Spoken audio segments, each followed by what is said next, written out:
Girl, I was over here making me some catfish nugget in the air fryer.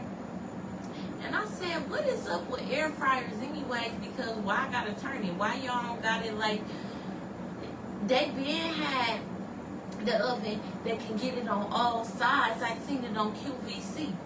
And I said, that's why I'm an oven bitch for real. But I put it in there. And then it said you're supposed to preheat the air fryer. I didn't turn that up and on. But we keep on moving. And I said, you know what? As I'm sitting here, I'm watching little clips of Love After Lockup, the new season. And you know what? The way he got his whole family in there, in it. Look, girl, let me tell you. Hold on, let me find me right. Let me pull all this stuff up out my pocket. Hold on, girl. Hold on.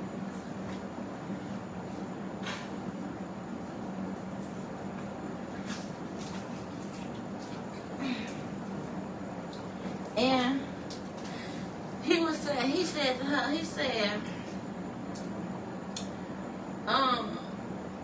I'm not coming to your house after I get out of jail because my PO, the oldest line in the book. So then he was like, she was like, you fuck with somebody else? He was like, who'll be in their right mind and like fuck with a nigga in my situation? And she just waited on him 2 years. She said, are you trying to gaslight me? And then he said, nah, I don't want nobody but you. It's us, we family. And I said, you know what, I don't know about you, but that statement triggered the fuck out of me. Because the last time a nigga said that to me, I don't want nobody but you. I mean, the next week, he said, bitch, fuck you. I got me a bitch with some money. I got a phlebotomist. I said, oh, bitch, a carpenter and a phlebotomist. It's a power couple. And then he say shit to me like, yeah, I'm going home and I got some good pussy waiting on me at home. And I said, unprompted? Okay, that's why you miss me. I would have thought it was the fact that you haven't had vegetables since I left. Beans is not a vegetable. It's a root. And that's the thing. So I'm sitting here and I'm like, bro, what is it that is even holding? And I said, you know what? It's because he touched that button, bitch. And you know what? That's why she act like that with his phone. I said, you know what? It inspires me the way that she is so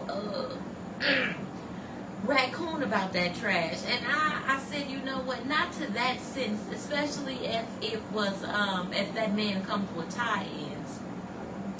But the thing is that no, I understand, sister. I sat in that seat before, so I understand why you act. Because I used to be running bitches off. I'm telling you, bitch. I used to be running bitches off.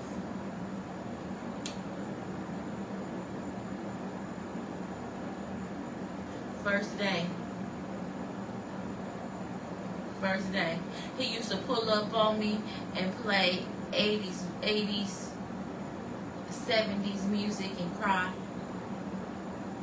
But first day, I ran through that. I said, oh, bitch. And, you know, I remember, girl, I'm trying to figure out what I'm holding on to in this so I can just let this shit go.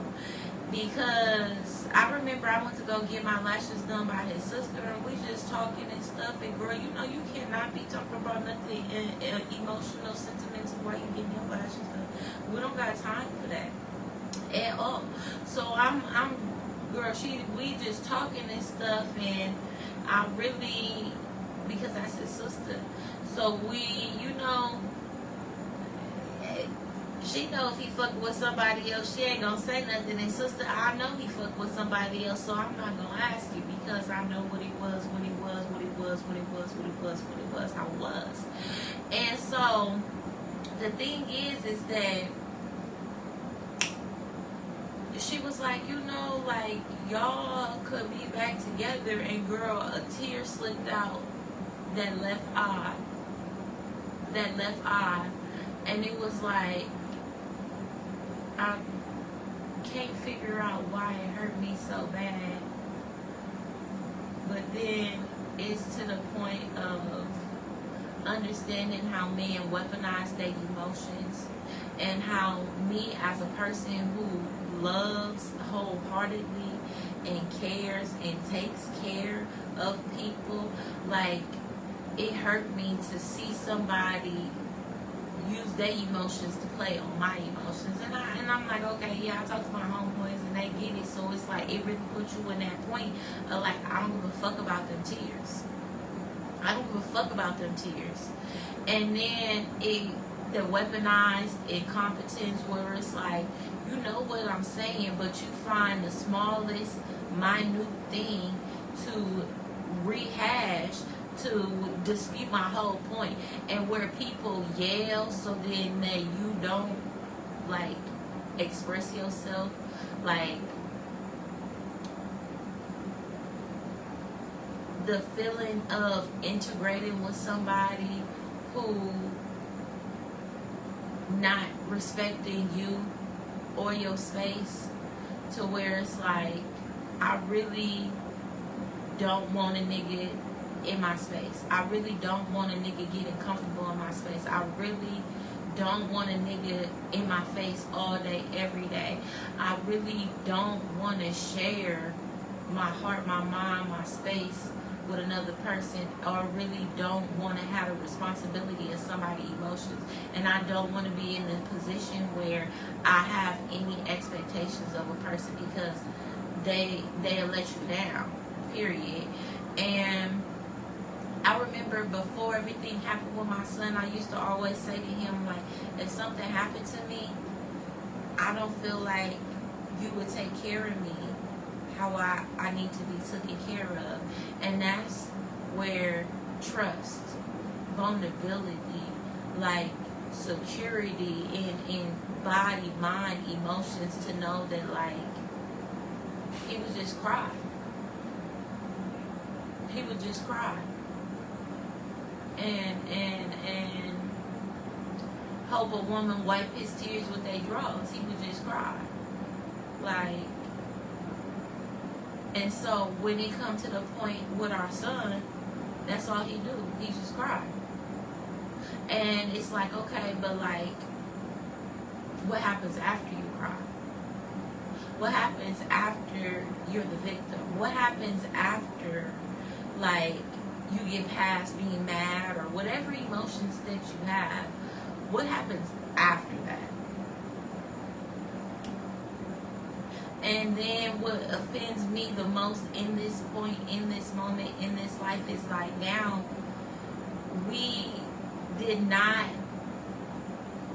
get to a amicable point before he integrated in a new relationship. So now it's like two people harboring negative emotions for me. And it's like, oh, I don't get why he mad. I don't respect why he mad.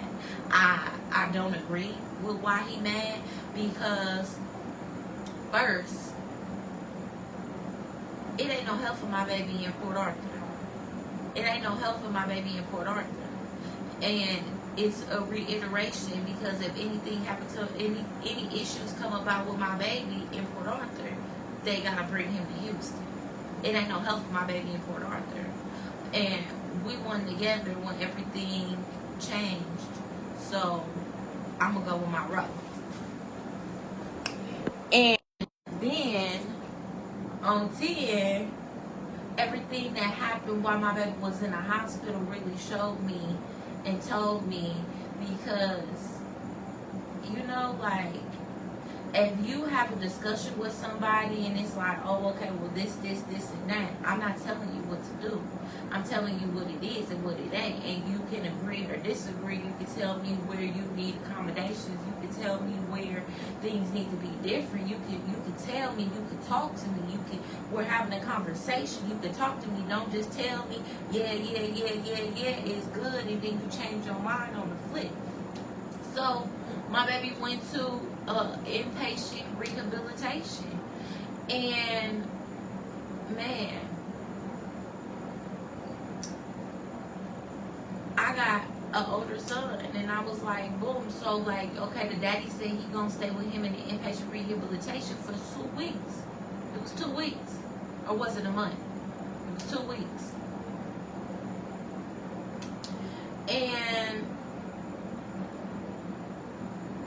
girl, I came there on Christmas. The daddy was nowhere to be found. I told him 2 days before that I had got a temp job. And I'm telling him so he can get a temp job as well, and we can take turns navigating with the baby, because mine was evening tonight. Okay, so I do the evening tonight because I'm not sleeping there. He's sleeping there, and then like you be with him at the nighttime, and then you do a temp job in the daytime. And it was like I moved out, girl. And you know what? As I sit here and I think about this and I talk about this, I'm like, the thing is that in this moment I ask myself, what's gonna make it to the book, what's gonna make it to the movie, and what's gonna be in the interview? This for definitely is not gonna be in the interview, because the most I'm gonna say about him in the interview is God bless him.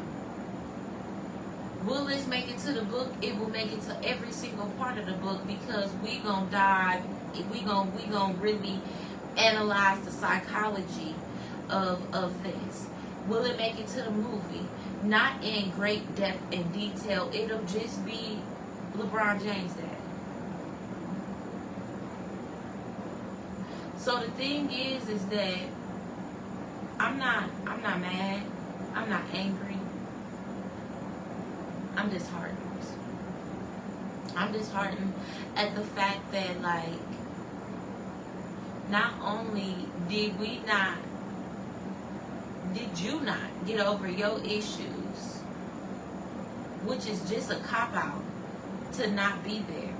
And I can understand if it's hard for you to deal with and you don't want to, because you know what, I can't speak for that man.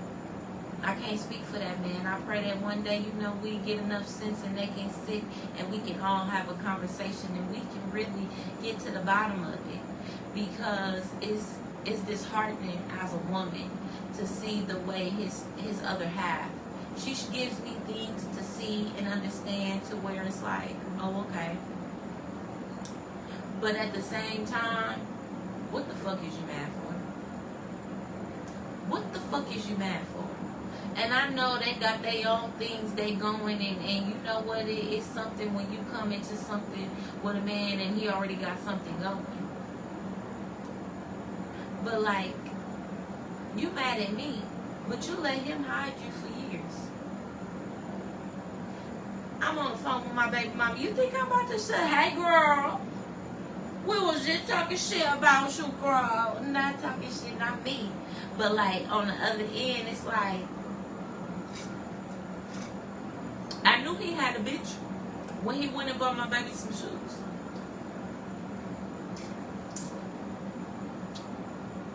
Now he give me money and I do what I need to do for the household. But that was the first pair of shoes he ever bought my baby. And it was the last one too. And I had to have a conversation that our son doesn't walk. So he can't push his feet into shoes. So if you're going to get shoes, you have to get shoelaces or straps. Because anybody who put kids' shoes on know that both is a bitch. One or the other. And when you buy him something, you need to send me the receipt. Because all things is not all things when it comes to him. But you should know that generally.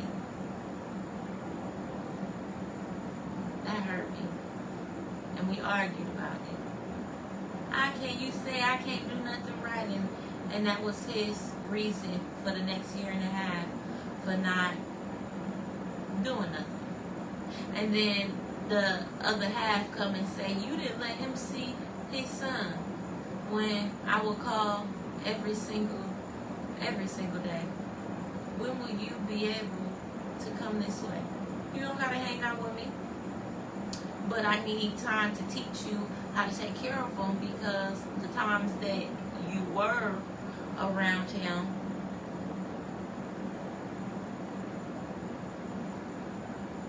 your stomach hurt. You need a cigarette. And I understand that you can't handle it. It's hard to handle, and I'm a strong one. I get that. And so I try to approach it with a lot of empathy and grace. But the thing is that I'm taking on emotions that are not mine to carry, and they never was. And I said a while ago, I said, why I don't get no petty pussy? Why I don't get no petty pussy? Why he get to say,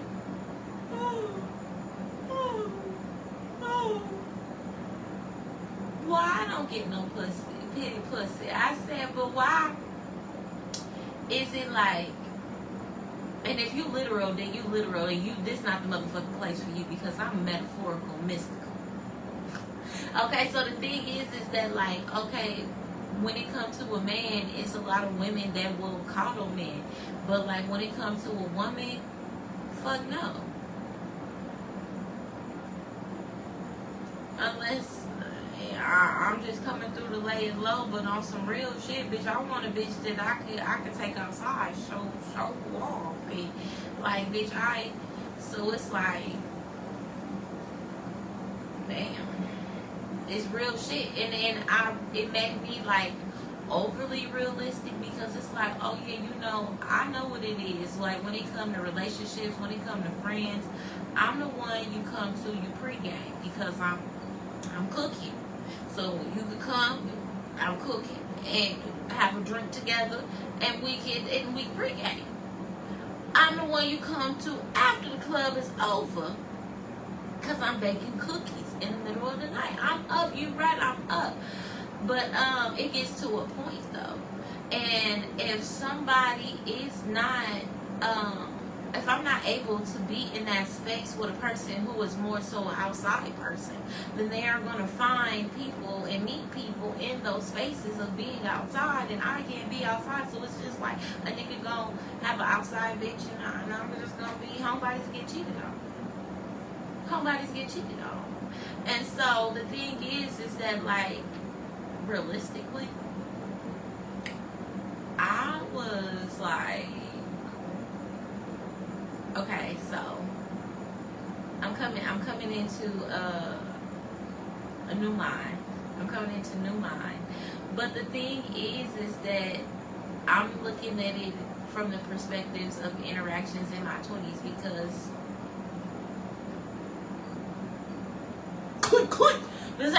I was like, and the thing is that, like, it's different now, because, like, I don't even be like, I'll be looking, but if I that don't mean I. And so, like, now I've been doing all this these relationship building activities and working on this. So this is preparing me for a healthy relationship and walking me slowly out of avoiding attachment to secure attachment, because avoiding attachment is just basically saying, like, I want, God bless your will, but I don't want to need. I want, but I don't want to clean. This pussy static free, babe. Okay, so it's like, I want it, but I don't want that to be the only thing I have. I want, but, like, I don't need no destiny disruptors in my path. I want, but I don't need no nigga making life-altering decisions with me. I won't. But it ain't nothing like a nigga trying, this is for another time. But like, for real, that shit is like irritating. It's irritating because it's really like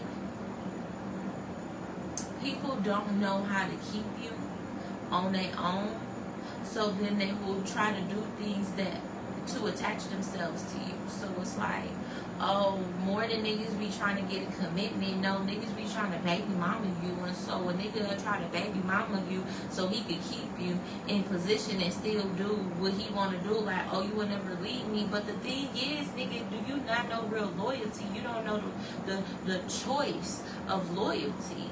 Like, I'm choosing you, not I'm obligated to you. And that's the difference. And so in moving to a secure attachment, that's the understanding. Like, I want you, I don't need you, like, at any point at all. Like, it's cute where, like, it's cute, but like, realistically,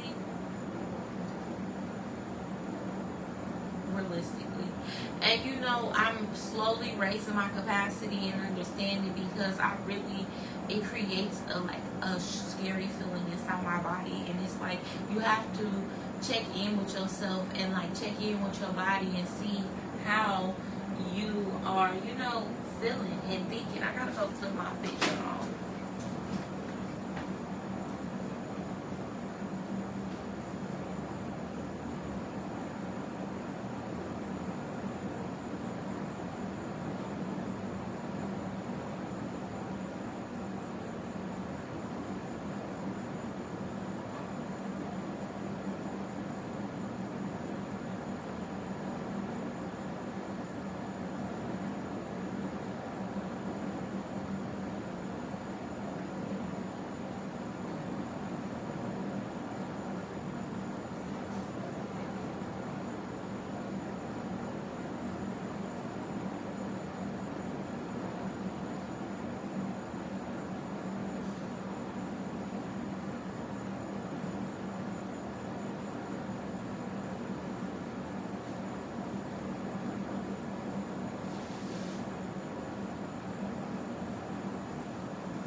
So, as I'm just sitting here and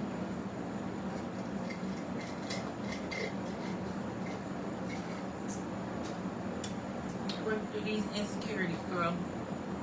But actually, everything we go through is setting a tone for us to build upon it. So, let's go through a few questions.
We got some self-love questions.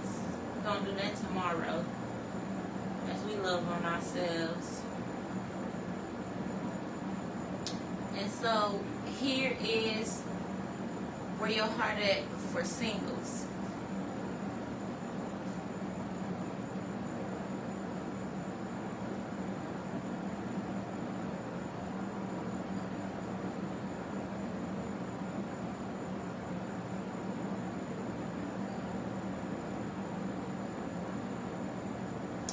A, what am I craving underneath the craving? So when I think of partnership, honestly, I am working through the emotions of looking at men as procreation, provision, and service. Fuck me, feed me. Give me some money, take my trash out, and you know, what else? Having support, having someone who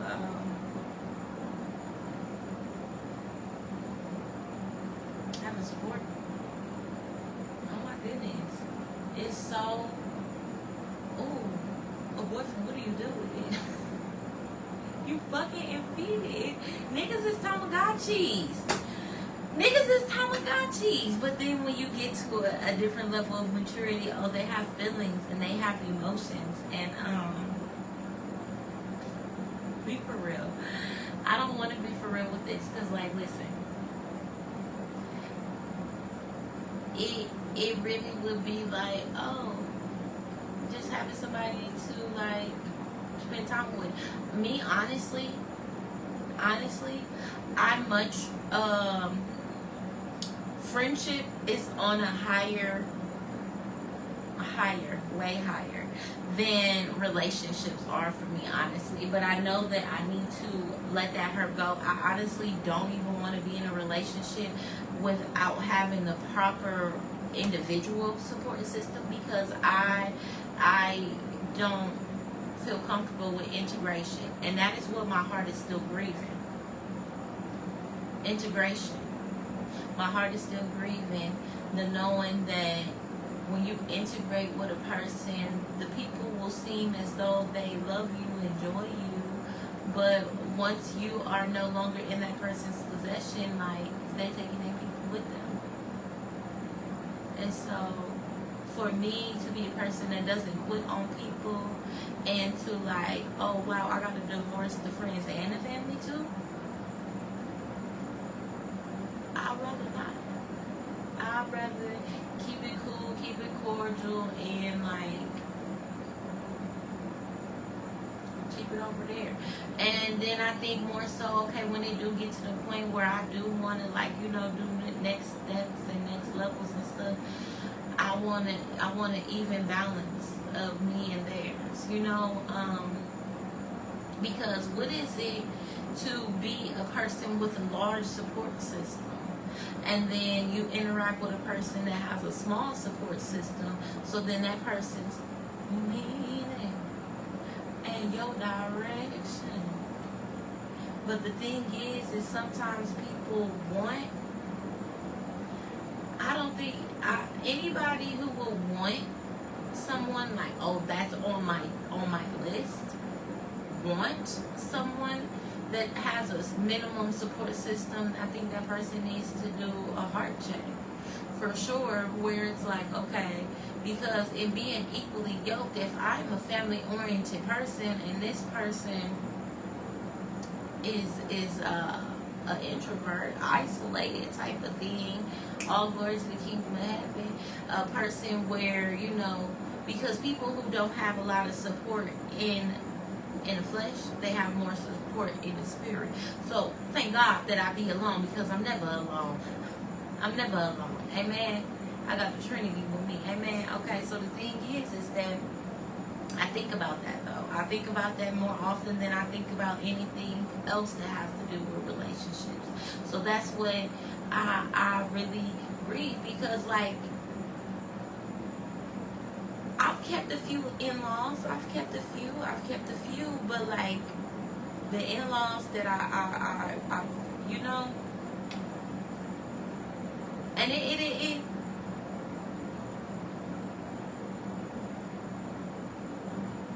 hey, all things are not the same. They can be similar, but all things are not the same. So you know what, like, because if we share books together, I love,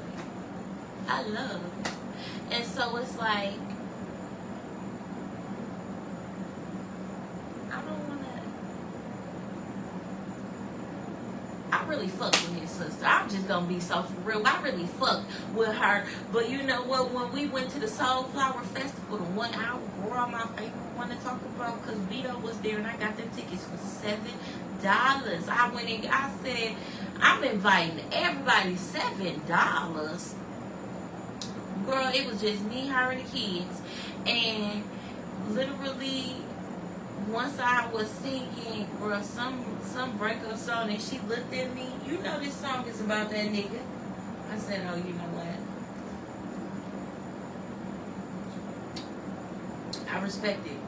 Because the thing is, it's like, oh, you baby mama, you just gonna be buttering up the sister for information. But it's like, no, I really fuck with you. Like, from when the first time I met you, I really fucked with you.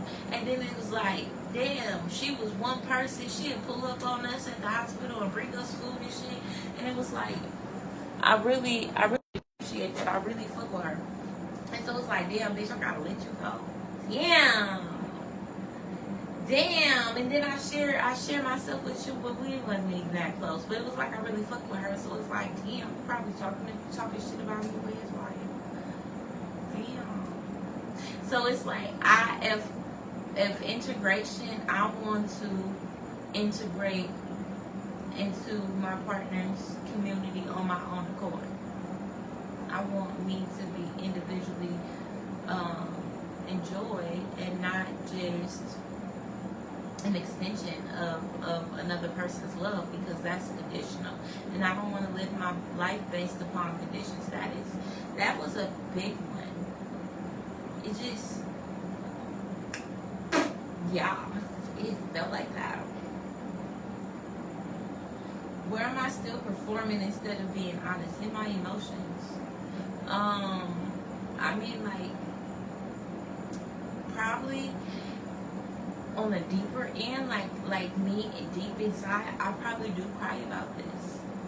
But like, I don't let myself cry about it because I got bigger fish to fry. Hold on.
You can fry catfish in an air fryer.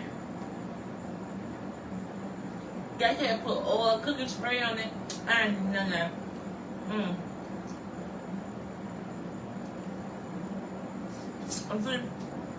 I wanted the whole tilapia.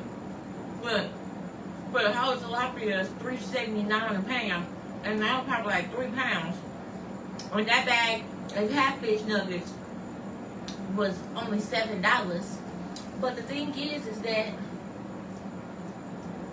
them ain't no nuggets. Them is just chopped pieces. Because they be charging this $22 for like 4-5 pieces of catfish. But that catfish, I got a lot. I got at least 3 servings. And it's it grow like this, and then they're not even all wrapped up on that stuff. They was frozen, but they was lightly frozen. I like lightly frozen over flash frozen because it is a lot fresher. And then I said that they must really be perfectionists when it comes to their fillet, their catfish fillets. That's why they so expensive, because I mean, it don't be no skin, it don't be no white, it's just white. It just be white. They cut it up so good. But that's a blessing for me that they is particular about their big pieces, because them little pieces is fair. And you know, catfish nuggets, they sometimes be gummy and slimy. These is not. I done got a little bit of a bone. Okay. And I thank them for that. How long did I put it on? 10, 15, 22, 32 minutes. That's not okay. You know how I get that one? Yeah. And so,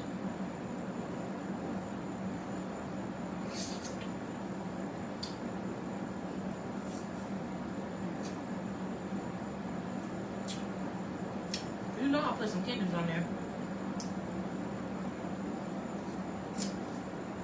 I want somebody who would debone my fish and not feel no type of way about it. And not feel no type of way about it. I want somebody at my big grown age that I can hand my plate and they cut my steak for me, because no longer do I eat my steak well done, so I'm not shaking the table, but it's just the point of like, I want you to do that. And had no problem with it. And because I be scared of bones. I remember one time I was choking on the bone. Girl, I thought I was supposed to make a wish. I said,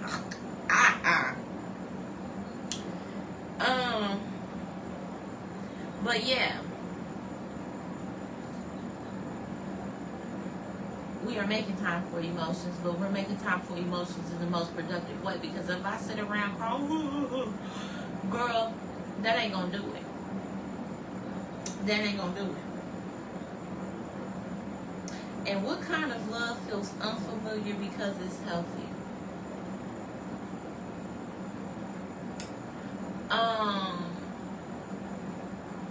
I wouldn't say affection, because like, you know, they be affectionate, but like somebody who's nurturing, somebody who like takes care of me.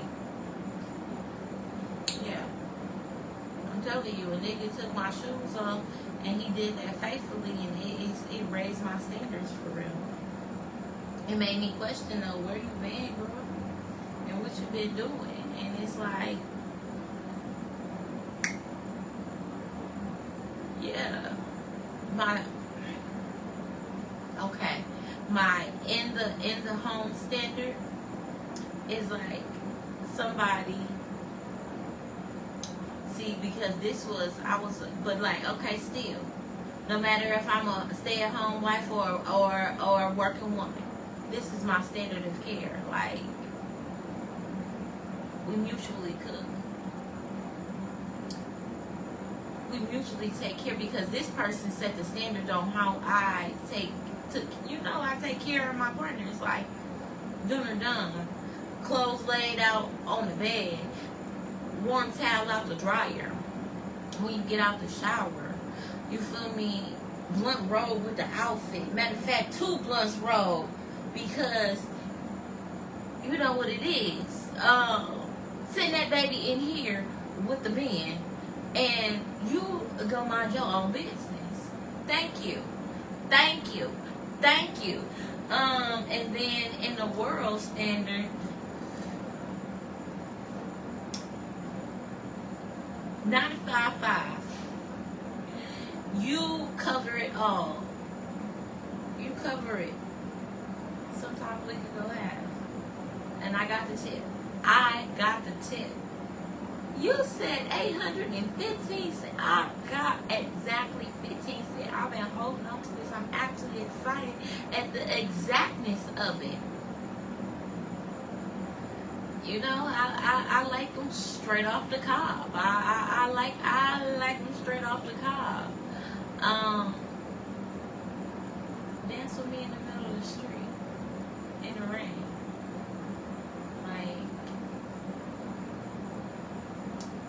I love when my man do that. Like, can I talk? Where your man at? My man crazy. Again, these are relationships in my early 20s. Like, after that second baby daddy, I said, click, click. It's so locked the kitty up in here. Because you know what? I had to realize, not only, like,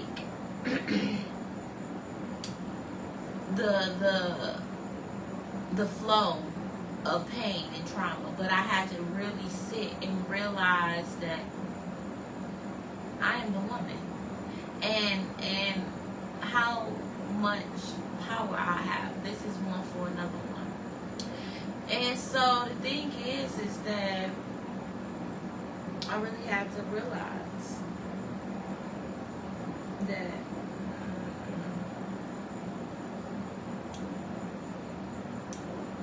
like, everything happened with my baby when I was, what, 25? So I don't have any real dating experience after 25. So the things I'm talking about is like, yeah, it's really my early 20s. Yeah. And it was interesting to me when I got with my baby daddy, because I felt I was more experienced in relationships than him. I mean, it's only a year and some months different, but like, he had only had like one real relationship, and he was just running through them before that. And I had what I would say, like, at that point, a big experience. I already been engaged before I got big experience. I know what I'm doing. I know what I'm talking about. Like, no. But, like, I had partners who I had real friendships with, so we were able to have conversations. We had good communication. Like, we're not perfect, but, like, we had great communication. I mean, absolutely ideal communication, because we were friends first. And still to this day, you know, I can still talk to the nigga, and he gonna be for real with me, and I appreciate that most of all, because most times with men, with me, they don't ever correct me until it's mad at. So it's like, somebody who will call me a stupid ass bitch when I'm being a stupid ass bitch, sometimes you need to know when you're being a stupid ass bitch. But it's like, all the things is all the things that come with that, so it is what it is. But it's like, yeah. And then, you know,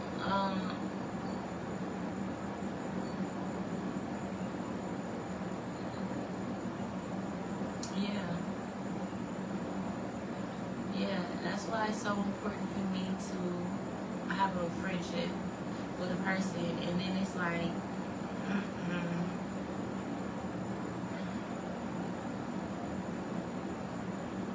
and what kind of love does my nervous system trust? A love of service. Like, somebody who can meet me at my level of understanding, and we, like, literally serve. Like, I love to have a person who we have the same basis and understanding, so we can kind of navigate in the day-to-day life without communicating, without like, you want people to finish your sentence. No, I want somebody who is a proper sous chef. If I'm chopping, I want you to be clearing the seeds, clearing the ends. Like, we is the chef's table. We have emotion. We know how it's going. Okay.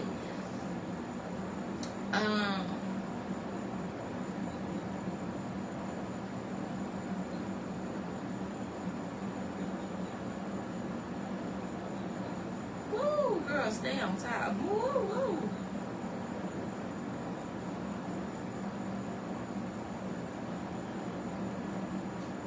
What kind of love feels unfamiliar because it's healthy? Somebody who would ask me about my feelings. Because the way I am at this point, I wouldn't know how much is too much. When somebody is listening to you, they'll just let you talk.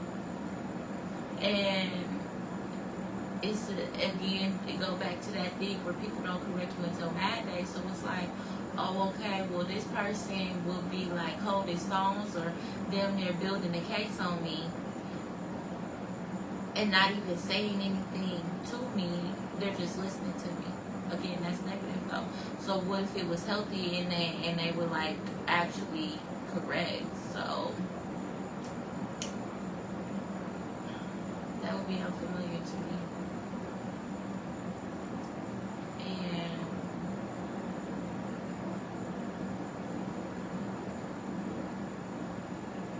that's why I want therapy. So I can get like acclimated into like sharing myself in a deeper way without, you know, fear of consequence or backlash, or what's the word where people use the very things you tell them to hurt you? That.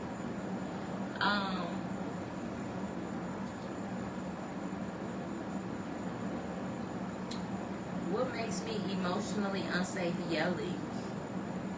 Like, I get passionate, but I feel like a passionate voice is completely different than yelling. Like, I feel like a passionate voice is like, it come from your stomach up. But yelling, it come from the back of your neck, like, in like the back. It come from the back. So the vibration, it hit different. And it's like,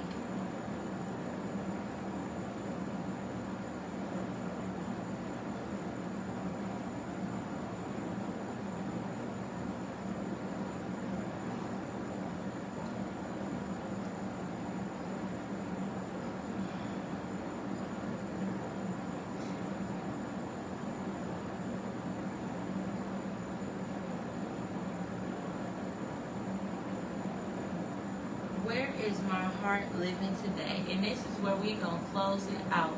Where is my heart living today in this moment, right here, right now? My heart is living right behind the statement of, I'm focused on my focus. My heart is living right now on a page that feels like a rough draft or an outline, and it's slowly being completed. My heart feels like it's living in the tilling of soil. It's living in patience. It's living in waiting. It's living in preparing and pruning. My heart feels like it is being transformed into new wineskin, because you can't put new wine into old wineskin. It'll burst. And you know what? I got a poem for that. It's a part of my capacity series.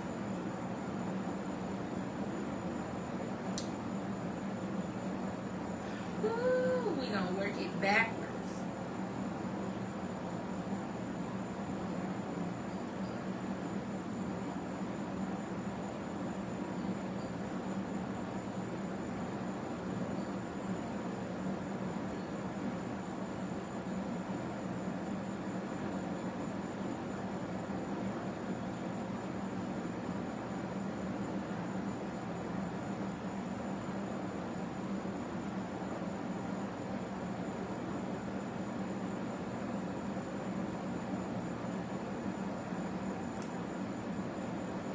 My heart lives in the moment that my dreams will be realized. And that I'll have the backing to shake them titties all across the nation. Shake them, shake them, shake them, shake them titties all across the nation. Shake them titties all across the nation. So, we worked ourselves through capacity. We're going to do one of these every day. All right. I always say, I want to be somebody before I'm somebody's. And I can't be with just anybody. The man for me would have to wrangle stars out the sky and still let the sun shine. He'd have to hold the galaxy steady and still make room for my laugh, my calling, my crowd. Because as much as I'm getting ready, he is too. Not just to love me, but to help me carry my mantle. What God joins together, let no man break apart. And what God assigns, let no one interrupt. Doing better doesn't mean I'm bad.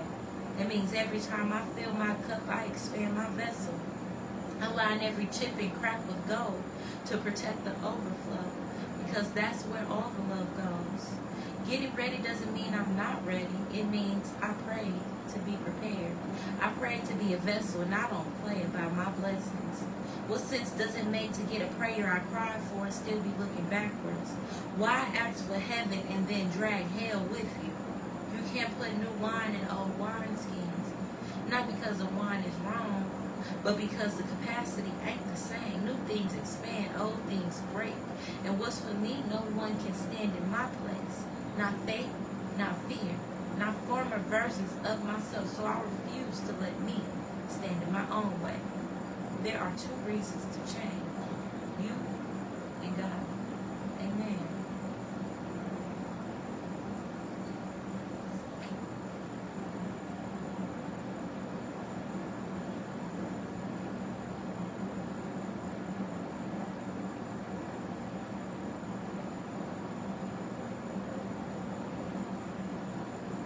I don't want to work this backwards. Hold on.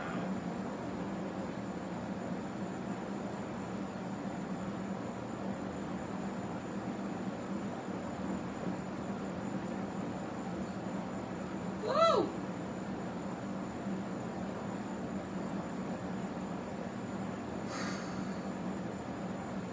I say, two full cups become a fountain.